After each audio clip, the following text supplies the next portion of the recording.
Now live from the Edinburgh International Book Festival, we're very pleased to welcome George R.R. Martin to Radio 2. Hello, George. Hi there. How you doing? I'm doing very well. How are you, sir? How was it in Edinburgh today? It was grey and rainy, but the company was great. We had a wonderful event and a book signing at the book fair. So, and I think the event you did this afternoon was From Mind to Page to Screen. Is that right? That's the title I've been given. It may be the title. I don't know. No one told me the title. I just answered questions for an hour, and we had a very enthusiastic audience, very young audience, and every seat was filled. So it was fun. We could have gone on for another 3 hours. What is the average age when you do an event like this, George? I know you do lots of them. Is it classically a young audience, or do the books and do the shows appeal to a much broader age group than that?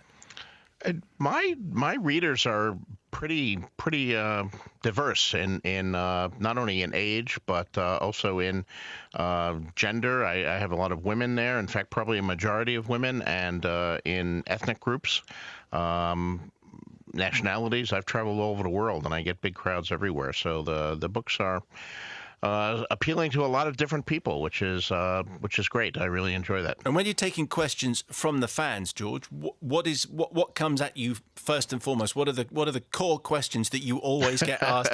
Because if you tell me them, then I don't have to ask them. See. I always get the "who is your favorite character" question. I don't know why. I've been answering that question for, something like 15 years now. You'd think anybody would know that by now. I may have it tattooed on my forehead. Tyrion is my favorite character. So I love all the characters, but he's the one I love particularly. Somehow I still get asked that question. Okay, well, here's the follow-up question. Then what is it about Tyrion that you go, yes, he's my favorite? Oh, I like his wit. I like the fact that he's an underdog. I mean, he's a dwarf. He's been discriminated and put upon his whole life. He's had a lot to overcome. Makes him a very sympathetic character, and he's smart. It's fun to write about a smart character. And what would be the sort of runner-up in the most asked question stakes in your sessions? Well, when is the next book coming out? Is the one that I dread answering. So I just don't answer it. I say when it's done. It'll come out when it's done. And do your eyes twitch at that point, and people take a warning sign? Don't press this man on this issue. Yeah, I start to drool a little and get twitchy, but can't be helped. Can't be helped. So, the session, even though you didn't know that the title was From Mind to Page to Screen, the impression that I got about the session that was going to be this afternoon was about taking characters off the page and putting them onto the screen. And as a screenwriter yourself in Hollywood for a number of years, you must have been kind of red hot on that. When they were taking your characters and putting them on the screen, you knew what you were talking about. Well, I certainly know the process. I've been part of adaptations from both sides. I've had previous works of mine, even before Game of Thrones, have been adapted to television and film. And when I was working actively in television and film, I adapted the works of other writers. So I've seen this process from both sides. I've been my book of choice at the moment, George, is The Adventures in the Screen Trade by William Goldman. Great book, great book, which is terrific. And it's a little bit dated in places. So he's talking about the nature of stars, right? He says stars happen when they have a major role in a major hit. If they're not lucky to be in the right place at the right time, it's back to the cattle calls and unemployment lines, or worse, television. So written in a time when Hollywood was clearly looking down on television, and I'm thinking a lot's changed, George.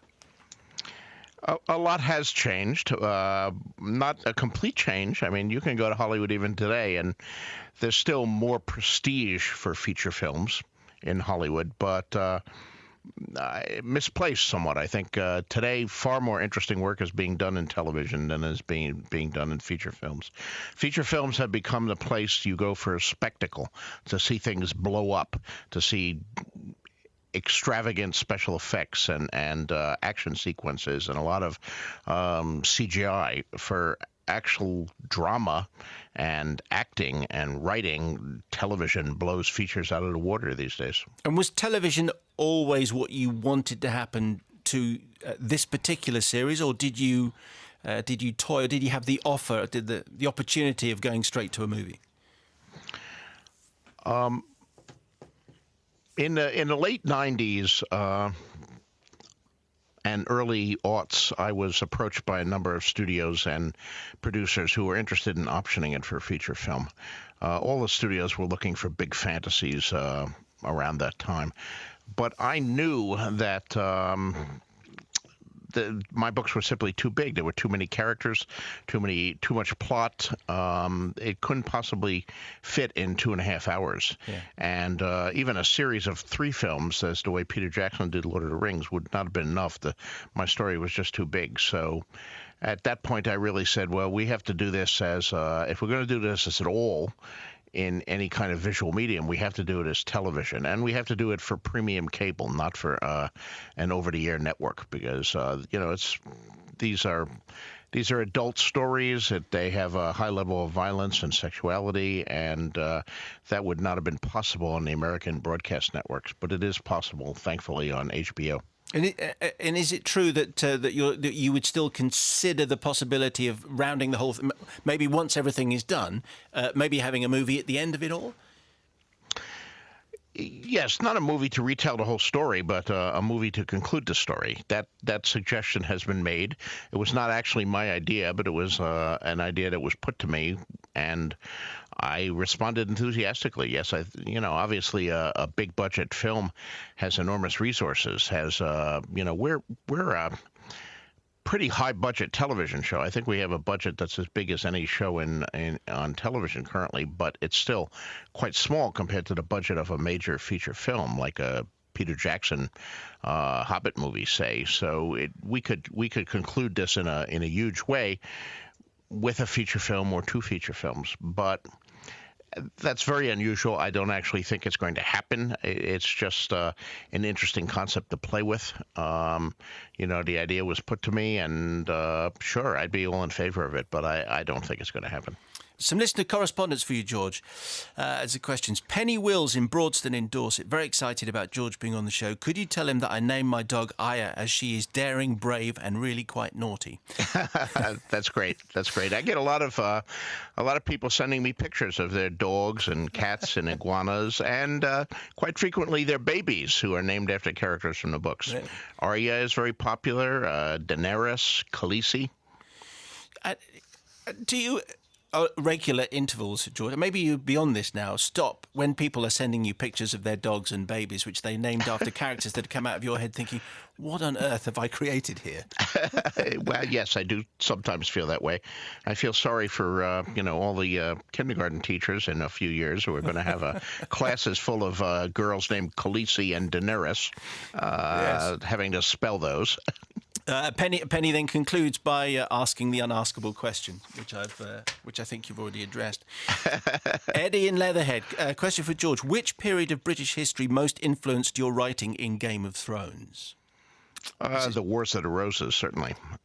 Although I've been inspired by a lot of periods of history. I'm up here in Scotland at the moment, and there were a number of great incidents in Scottish history, like the Black Dinner and the Glencoe Massacre, that I have pillaged freely to make my own Red Wedding. But the Wars of the Roses, I think, was the main thing that inspired me. And what was the first event? The Black Dinner? The Black Dinner, yes. What happened there, dare I ask?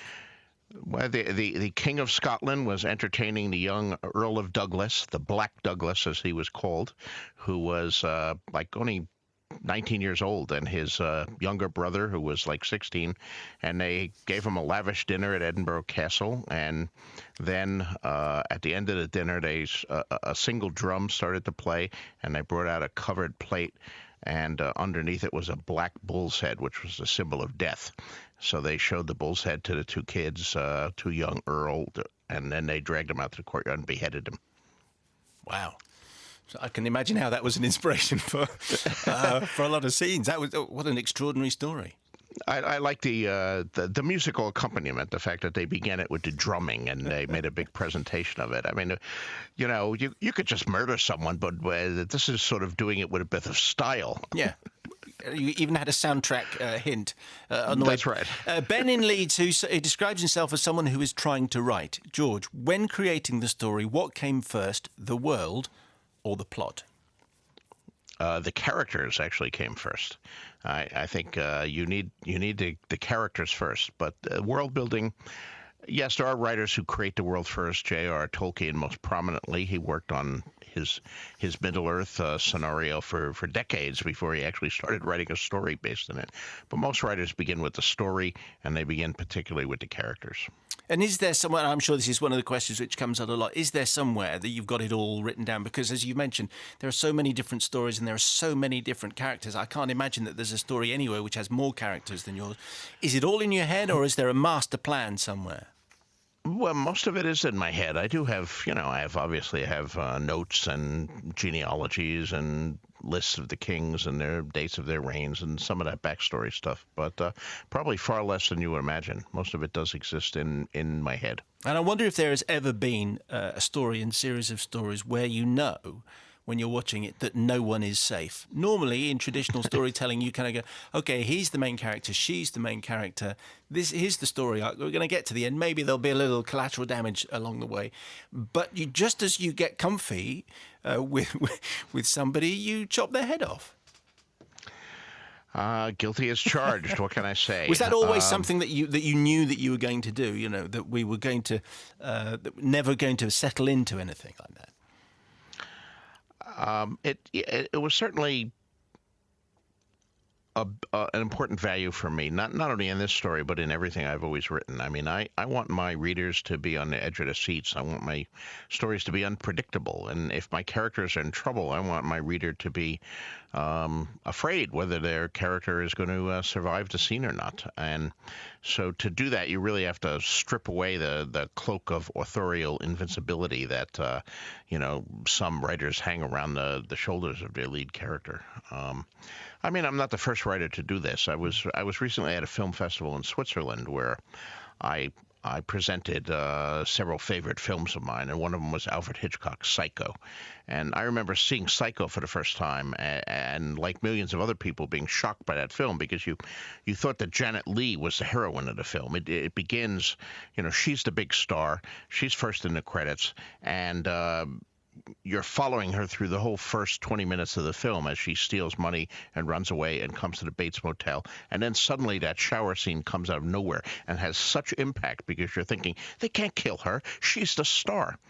But that movie, which I saw at a very young, impressionable age, clearly had a huge influence on me. And do you is it all in your head who is going to die and when, or do you just get fed up with the character? I think they're too popular, or, too respectable, or we're too settled into this. Do you know what a character's lifespan is going to be? I've known the principal fates of the main characters for a long time, since I began writing this. Some of the secondary characters, I don't know their fates quite as well, and that I may decide as I'm writing. But the main characters, the viewpoint characters, the really important players in this, I've known the structure of that for years, indeed for decades. Just one final point, George. Your children's book, The Ice Dragon, is coming out again. It's being republished in October. So this is tell us about this. Is it the same? I think it's the same world, but obviously less fewer adult themes. It's a similar world. I wouldn't say it's the same world, but it is a world that has dragons and ice dragons, which is a mythological beast of my own invention. I think that basically a dragon made of ice that instead of breathing flame breathes cold, a terrible, killing, bitter cold. And the Ice Dragon is a story of a little girl in a medieval society who befriends one of these ice dragons, and it comes when she calls, and she rides it. And it's a story I originally wrote in 1979, a long time ago, when I was living in Iowa in the United States, where the winters do indeed get very, very bitter cold. I think that's what's inspired me to write it. But my wife, Paris, was saying for years that I should put it out separately as a children's book instead of just as a short story. And we got it a few years ago. We did that, and we had it illustrated, and it came out and had a very successful run as a children's book, but then went out of print. And now we're reissuing it with all new illustrations by Luis Royo, who's just an amazing artist, and he's done a fabulous job of illustrating it. So hopefully it'll be well received. And at the risk of veering too close to the unaskable question, is the imagination still firing as powerfully as it always has? Yeah, I think so. I'm still coming up with stuff. It's what's harder, I suppose, is actually finding time, because there's so much going on right now with the television show and the books and some of my other books and projects. I may have taken on a little too much, but the main goal is always going to be Song of Ice and Fire. I still have 2 more books to write. The one I'm working on right now, The Winds of Winter. I need to get that one done, and then there'll be one more after that. So all the people who've been coming to your shows, they're responsible for slowing you down. It's nothing to do with you. That's right. It's their fault. That's right. That's the way it goes. George, we appreciate your time with us very much. Thank you very much. Oh, my pleasure. It was a lot of fun.